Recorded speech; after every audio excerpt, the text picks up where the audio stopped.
It's noon, so we're officially going to start the Meaningful Ideas Trading Club. Our guest today is Jamie Bradford. I don't know, also goes by like Wisconsin Farmhouse, wears many hats, guys. She's a local business owner. Some have described her as a social media star, 39,000 followers on Instagram. She's a woodworker. She's got experience in building homes, flipping homes, and rentals. Jamie, how you doing? I'm good. How are you? Good. Good, thank you. Yeah. How did you get started? Your experience, and I guess you could tell us a little bit about yourself. So I grew up, my dad's a custom home builder. So I grew up in a family that built homes, and then he got into development of subdivisions. And so I kind of grew up going to job sites. I'm an only child. So I was very much like dragged everywhere. My mom also worked in the business. She was a paralegal and then worked for my dad doing some of that basic office stuff before they grew to be too big. And then she kind of stepped back out of that role. Fast forward to in my 20s, I went to college, got out of college, ended up working at a title company. I actually started there when I was in college in the title department, researching titles and escrows and chain of titles, which I absolutely loved, which is now completely been brought forward to what I do now, just better education and everything. I was an escrow officer for about 2 years, and then I was promoted to be a branch manager of a title company, and then eventually went into a regional operations manager role. Then I had kids. So then I ended up being home, and while I was home, I got really bored, of course, because I'm very hands-on. And I mean, it's some people's dream to, stay home, and it was, Sure. but it wasn't necessarily my dream. And so I went to my garage and started building stuff because I was bored. And I did it while the kids were napping and at night. And I started looking at pictures in the Pottery Barn catalog. And honestly, I could look at a picture, look at a piece of paper, turn it on my tablet, and end up building it. So it was a lot of trial and error. And I posted a couple pictures on Facebook in 2014 on my personal page. And I started to have people ask me, can you build me this? And I'm like, yeah, I'm not really that good, but okay. So it kind of started to roll from there. And 2016, I did a small restaurant. Same year I did a big restaurant, and then the third year I did another restaurant. And so my work got put out there very quickly, and so my furniture business grew quick. Wow. Yeah. And so in the middle of all this, my husband is also a home builder, and I had always wanted to get into the older homes. I love history, and so we started looking for different homes that could be flipped or renovated. I hate the word flipped because I think it sounds so like, HGTV. Yeah, But, sure.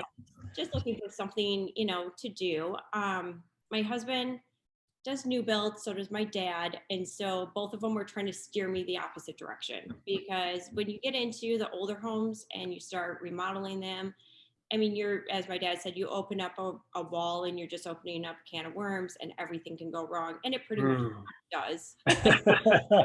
But I enjoy it. I love relaying out the old homes. So we came to Sheboygan. We actually live in Madison in Dane County full time. Came to Sheboygan in 2015, bought a house in 16 that was on foreclosure, and completely gutted it to the exterior walls, redid it, and then we started buying up all the houses on our block. So all right. That's the way to go. yeah, it was a good way. I mean, we know the neighborhood. We want to promote the neighborhood. We love the street on, and it was a good way to be able to control that. Well, so now we're our fourth house in. I think we're in our fourth house in. And on the home building side, we also have a new subdivision going in down here in Dane County where my dad is the developer, and Joe and I, my husband, we are the ones building the homes and doing specs. Wow. So we have a lot going on in both places. I would prefer to be in Sheboygan doing the old homes. Joe would prefer to be here doing the new homes, so kind of split. Wow. And my furniture building has kind of gone to the side, and that's like a whole other thing. But in each home that we do, I do pieces that then get incorporated into the house. So there's definitely some of that uniqueness coming from us on my side that I can be able to build in and do different things. So is that a good compliment? You've got Joe over here kind of wanting to do new builds, right? Yeah. You're over here, you like the historical homes, right? How do, I like to find dead squirrels and walls and, cute okay. terrain and Yeah. that sort of stuff. But it works out nice. Just because, I don't get excited about new homes. I Okay. mean, Hmm. they just don't, I just don't get excited. That's just the plain and simple about it, where, a lot of other people do, but I really do get excited, opening up the older homes and doing that. So I'm imagining though, when you're here in Sheboygan and you are working on an old home, I'm imagining Joe coming in and being and like you open the wall and there's a disaster and he's just like, just tear it down. Just Yes. let's Yeah. just do a new home. Yeah. Does it Yeah. go And like that sometimes? he very much is like, he's just like, no, we're not, no, we're just taking this out. And I'm like, stop. I mean, we do kind of go back and forth on what we're going to save, not save, open up. And then, of course, my vision, since my background is not in the actual building of homes, so like I always have the vision of taking a wall out, and Joe's always like, you can't do that. And I'm like, yeah, I can. And he's like, it's a low berry wall. And I'm like, I don't care, figure it out. I'm like, we'll put a steel beam in, but I kind of wrote Has people. that worked? Well, yeah, because there's certain beams you can do to, Okay. span certain distances, like with microlam beams and different things to be able to open up. But Yeah. he just doesn't like it when I say that, though.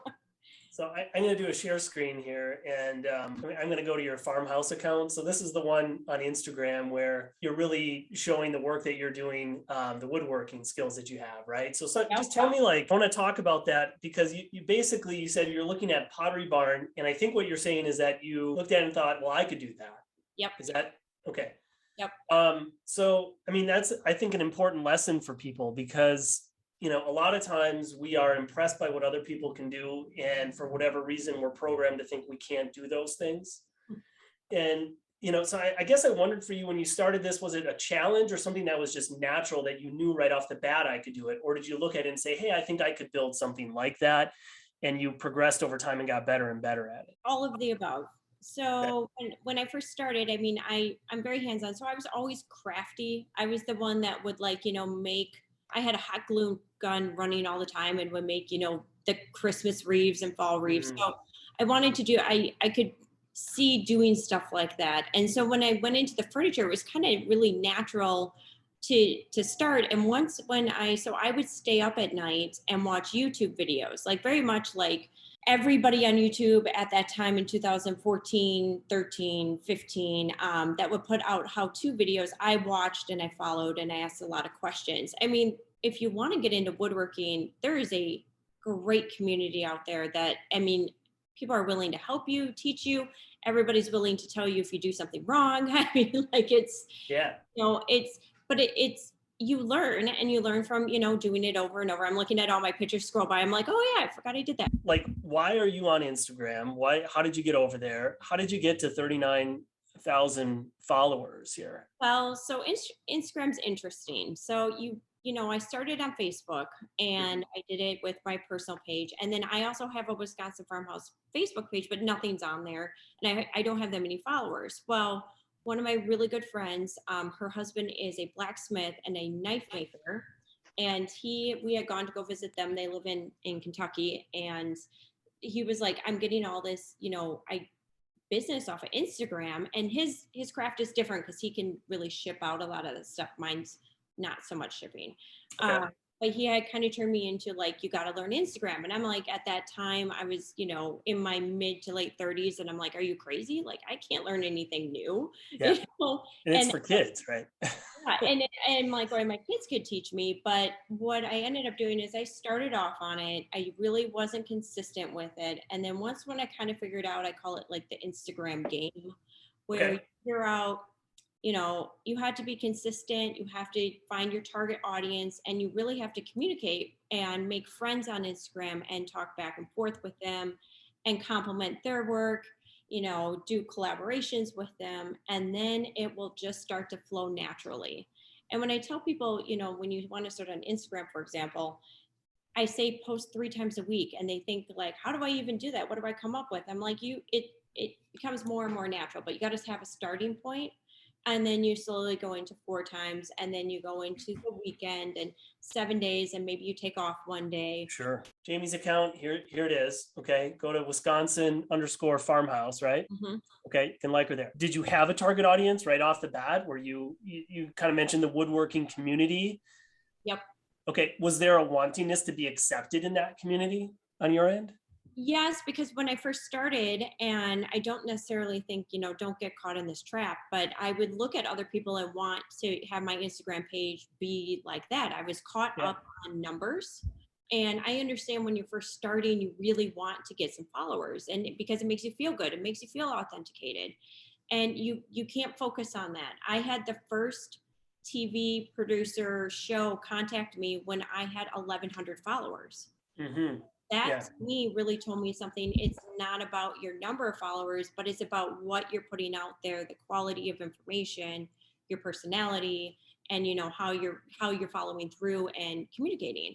So that, I think that was always a big sign for me to know that it followers don't matter. It's really about the quality of what you're doing. All right. And that's awesome, right? Courtney, we talked about that. Coach Court is here. How you doing, Courtney? I'm astonished at the growth of her page. I started I had me looking back. I'm like, February 5th, 2019 is when I first posted. 1,100 posts later, I still haven't reached 5,000 followers. So kudos to you. You guys are doing a great job. I'm doing good though. Good. Yeah. Awesome. It's a game. I call it a game. Instagram's a game. I mean, it really is. And you just gotta figure out how to play it. And you got to find your niche, and you really got to, you got to work within it and figure out what works. So I like what you're saying though. And it's the same thing that Courtney was saying when he was on. He went from 0 YouTube subscribers to over 6,000 in a short period of time, right? Great work. And we talked about though, that's the quality and the value of your content that you're putting out. The followers will come. It's really a matter of the consistency, the discipline to put out quality stuff, right? Yes.